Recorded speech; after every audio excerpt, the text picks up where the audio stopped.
Hey guys, we're going to do a quick little video over why I shoot does and how many and the reasons behind my strategy there. So basically I'll kind of walk you through my typical strategy on a yearly basis there. And what I'm going to be looking for is to harvest 25% of adult does as a group or with your neighbors per section there. So each state's going to be a little bit different. Each property is going to be a little different. You know, I've managed several thousand acres that are connecting, and it makes it very easy for me to determine, okay, well, we've got 60 deer on here and 40 of which are adult does. So 25% of that 40 is I'm going to be harvesting 10 does. Now, the great thing about this is a lot of the states are really starting to get involved in what they call a DMAP there, a Deer Management Assistance Program, where you're able to harvest additional does if you see fit.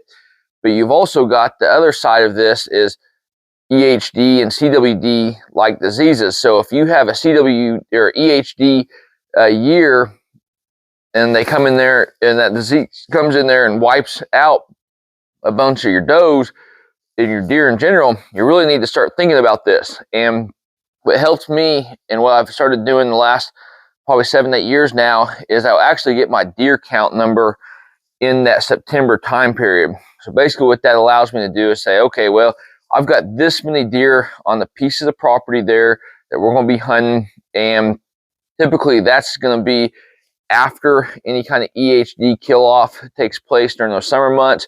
And I find that that's a pretty good time period in regards to understanding what deer you've had during the summer months that have stayed on there, and then also those deer that have congregated back in to your piece of property for the fall and hunting season.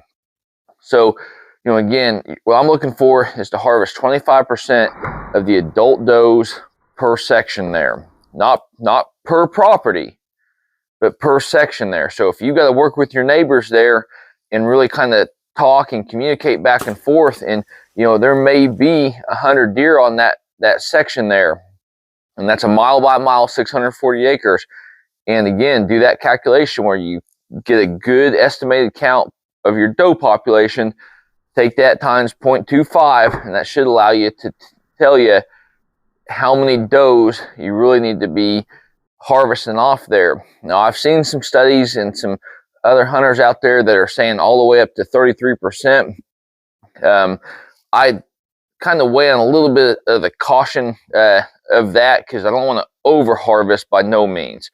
But the good thing about harvesting those does is you're going to provide a lot of meat, you know, and if you've got more meat than what you know to do with, you know, there's a lot of great programs out there. Foster families are a good alternative way to get rid of that meat there.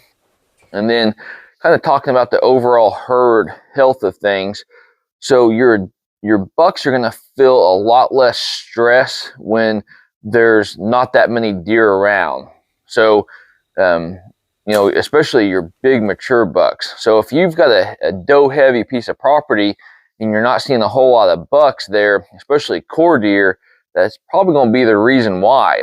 You know, it may have to do a little bit about pressure, but if you're being smart about your pressure and you're still not seeing them there year after year, then it's probably because you've got so many does out there, those bucks just don't feel comfortable and feel like they've been pushed off there.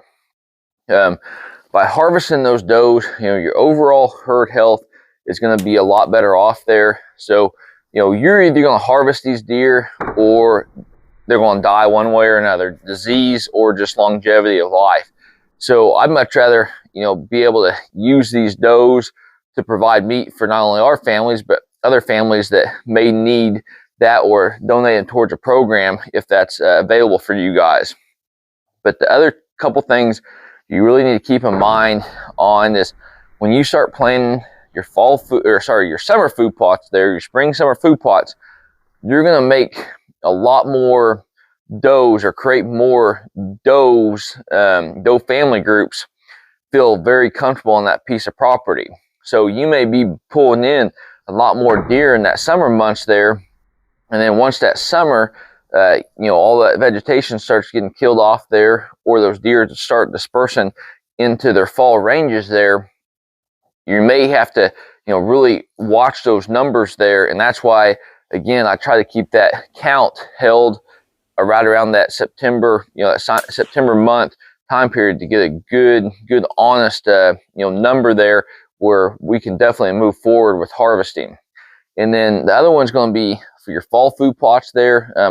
Almost every single property I hunt, I've got a food plot of one way or another. You know, we use a lot of the Nixa hardware, buck salad, a bullseye, the deer pot mix, and also a product called Cold Grazer, which grows 12 degrees colder than any typical rye or wheat product.